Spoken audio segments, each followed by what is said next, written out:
At the start of the movie, a father-daughter duo climb up the Troll Hills in western Norway as a hobby. After they reach the top, the father, Tobias, tells his young daughter Nora about the folklore of the legendary trolls. Apparently, these mythical creatures wandered the earth several thousand years ago, but one day, they were cast into stone when they came into contact with sunlight. Tobias, a renowned folklorist, believes that trolls still wander around the mountains of Norway, and his daughter is fascinated by it. Fast forward 20 years into the future, Nora has outgrown her belief in magic and has instead turned to science. Now she works as a paleontologist. After working for almost 6 months at an archaeological site, she finally discovers a mysterious fossil. Elated that her hard work finally paid off, Nora celebrates her recent finding with her team. In the nearby Dovre Mountains, rapid construction is taking place to build a metro station. The workers are busy drilling into the mountain and setting up explosives to create a passageway for the project. Meanwhile, a crowd of activists is protesting against the construction, shouting that the government should let the mountain live. Ignoring their protests, the chief sets off the explosives, blowing the mountain into smithereens. He makes hard eye contact with the activists when he hits the button too.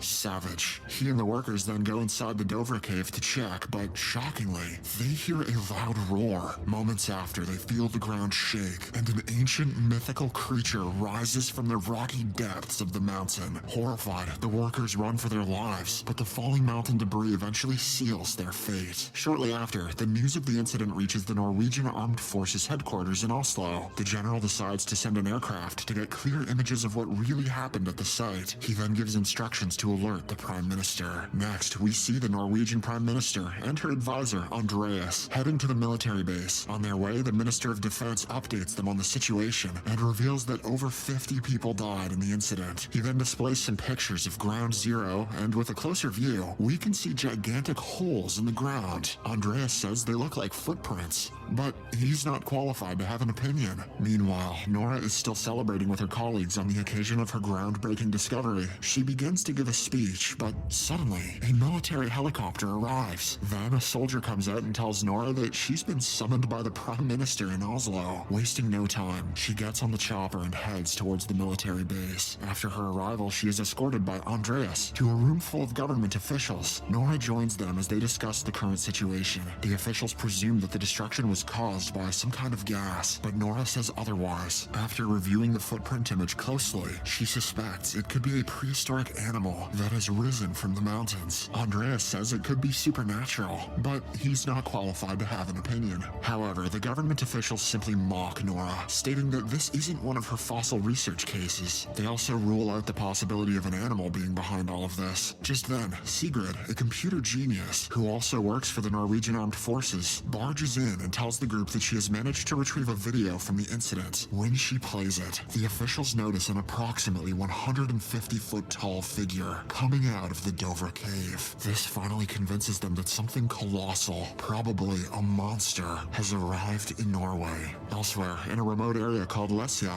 an elderly couple sits for afternoon tea when they hear a distant roar. Soon after, their table begins shaking, causing the nearby utensils to fall off. The couple thinks it is an earthquake, so they quickly hide under their safety vault. Once everything is settled down, they leave the vault, only to find their house shattered and torn into debris. Meanwhile, Nora tells the Prime Minister that she is ready to look into the Dovre incident. The other officials agree, and she is assigned as a scientific advisor. After the meeting, the PM's advisor, Andreas, informs Nora about the Lesia incident, and the two quickly fly a chopper to the site. During their flight, they have a bit of small talk. Andreas properly introduces himself, and then asks Nora why she became a paleontologist. The latter replies that she has always loved nature, ever since she was a child. She also shares that her father, Tobias, was a folklore expert, but he eventually lost touch with reality as his beliefs went too far. At one point, his condition became so bad that he had to be admitted to a hospital. Andreas then confides in Nora that he always wanted to be a writer, and that he's working on a story about a monk that rips his own head off and throws it at enemies to bite them, and I honestly just found this really funny.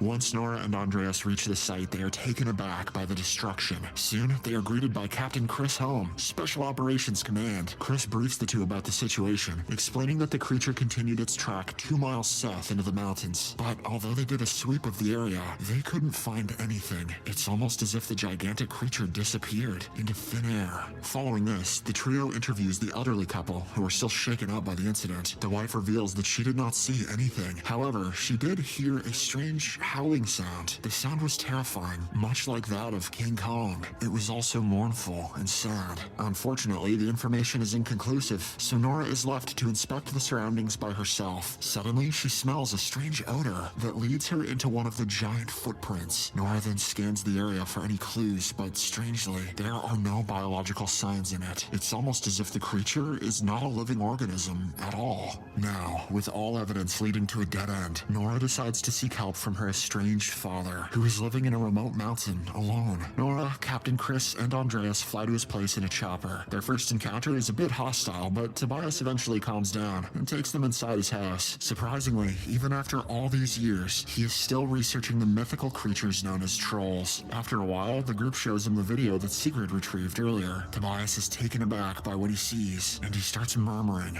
"They are here." Confused, Nora wants a scientific explanation, not just some folklore, to find a solution to whatever they are dealing with. "Daddy, stop talking about trolls and tell me about this troll." However, Tobias stands with his theory and explains that the trolls went extinct because of the Christianization of Norway. He adds that he was about to reveal the truth until he was belittled as a maniac. He then grabs his bag and says that they are going on an adventure. Next, we see Nora, her colleagues, and Tobias flying in a chopper to a certain site. After a while, they arrive at the said site, and Tobias eagerly begins to look around the surroundings. He notices that the topography has been completely changed. Meanwhile, Nora gets a whiff of the same strange smell, which she calls hypernature. I have no idea what she means by this, and it's never explained, so that's that. As she scans around the place, suddenly, she sees a large figure waking up behind her. It is the mammoth troll that has camouflaged himself to blend in with his surroundings. Andreas and the others also notice this and quickly start the chopper. Fortunately, the group escapes in the nick of time. Dude, that troll has a tail. Once they reach a safe location, they go live on the internet and show the video to the government officials in Oslo. Now, everyone is bound to believe that the trolls are real. Shortly after, the Prime Minister arranges for a military operation led by Captain Chris. Soon, hundreds of soldiers gather around with the best artillery in the country and prepare to take down the giant. As they prepare for the duel, Tobias and Nora have a heartwarming father-daughter moment, bonding for the first time in years. And meanwhile, Andreas tells Captain Chris that he knows all about army gear because he plays Call of Duty. Then, the troll arrives, and the military goes buck wild. However, despite their best efforts, the troll doesn't seem to be affected at all. He appears to have regeneration powers, and can also smell the blood in his victims. After killing one of the soldiers, Tobias stands up and attempts to calm the creature down. Arms outstretched, he seems to be successful.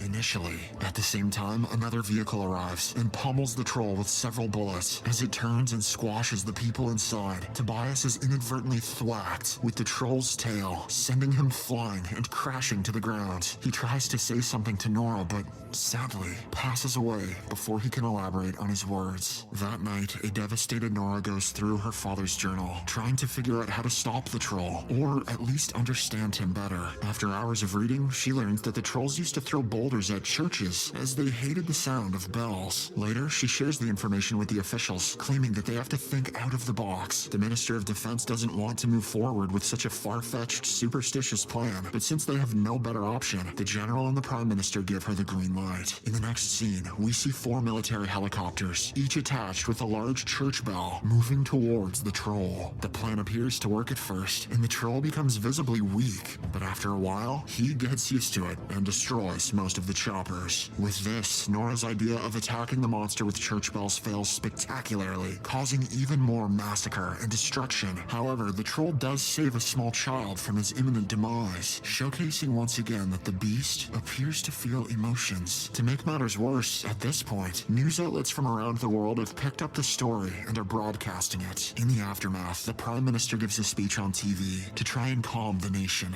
At first, she apologizes for her cabinet's incompetence and then declares a state of emergency. She also urges the residents of Oslo and other surrounding areas to immediately evacuate, as for some reason the troll appears to be headed straight right for the capital. Meanwhile, due to her failure, Nora loses her seat at the table. On the other hand, Andreas learns that the government plans to bomb Oslo in hopes of destroying the troll. He has some thoughts on this, but he's still not qualified to have an opinion, so he resigns from his position. Both Nora and Andreas then leave the headquarters. In no time, thousands of people start queuing up to leave the city. Andreas and Nora are also among them. The latter is still gutted that she couldn't find a solution to the troll problem and decides to take one last look at her father's journal. Lo and behold, she finds a clue. She notices the word Sinding written multiple times in the journal. Andreas tells her that Sinding is actually a prince living in the royal palace in Oslo. How did Nora not know about that? He apparently is one of the wealthiest guys in the country. Hearing this, Nora insists that they turn the car around and head back, believing a clue lies in the royal palace in Oslo. After a while, they arrive at the palace and meet Reichardt Sinding, who also appears to be waiting for them. Then, he takes them inside and finally reveals the truth about the trolls of Norway.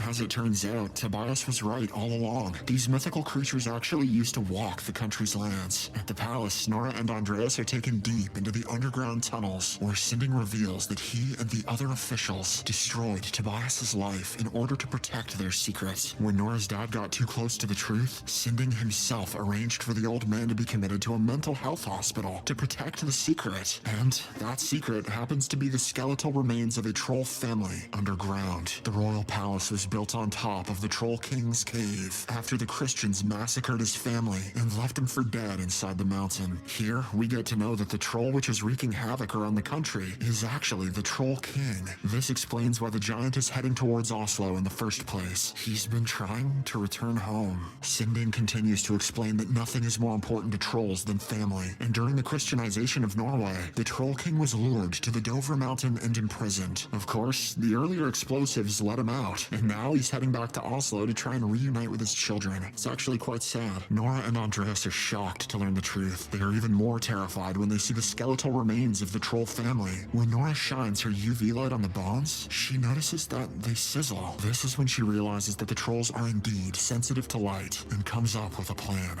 Bilbo Baggins was onto something after all, goddammit. Next, Nora asks Sinding to lend her the biggest vehicle he's got, so he provides her with the Queen's favorite pickup truck. After this, she phones Captain Chris and briefs him about the plan. She wants to surround the Troll King with tanning beds and expose him to UV lights, while Chris calls on some fellow soldiers to make the troll trap, including the one black character in this entire movie who is there for no more than tokenism. Andreas asks his friend Sigrid back at the government facility to delay the Oslo missile bombing plan. Fortunately, Sigrid turns out to be a hacking genius, and she successfully stops the fighter plane from firing missiles at the creature. With Oslo still intact, and the plan very much alive, Andreas and Nora jump into action. At first, they remove a large tarp from the back of the truck and reveal a troll child's skull they found underground. They then drive away, luring the incoming giant towards the UV light trap. A while later, the troll inadvertently smashes the skull and realizes that he has no family left. Enraged, he then turns his attention to Nora and Andreas, determined to make them pay. Elsewhere, at the military base, Sigrid is eventually caught red-handed while she's tampering with the missile system. However, the general commands her to abort the missile plan when they confirm that there are civilians nearby. Meanwhile, Nora and Andreas somehow manage to lure the troll to their designated spot. Wasting no time, military vehicles surround him and begin shining massive UV lights on him. The plan works, and the troll slowly burns to death. However, seeing the giant suffer, Nora has a last-minute change of heart. She realizes it's wrong to kill the creature, so she turns off the lights, which for some reason aren't being guarded by the military guys, and tries to save his life. She then urges the troll to go to the mountains where he can be safe, but unfortunately, it's too late. There's a moment of tranquility until suddenly sunrise hits, prompting the Troll King to collapse in a heap just before he completely turns to stone. Nora reaches out and touches him gently. This thing looks kinda like my dad, Nora thinks. While everyone else is rejoicing, Andreas and Nora start wondering whether more trolls could be hiding deep inside Norway's mountains. Nora then decides they should call this area Tobias Boulder. The Prime Minister shows up and says to Nora that she doesn't know what to say. She then proceeds to do exactly that. She literally says nothing to our hero. In the final scene, the movie jumps over to Dovre Mountain, where we can see a whole bunch of stones move. Suddenly, another troll rises from the rubble, ready to unleash hell on the people of Norway. Look out, boys! It's troll time!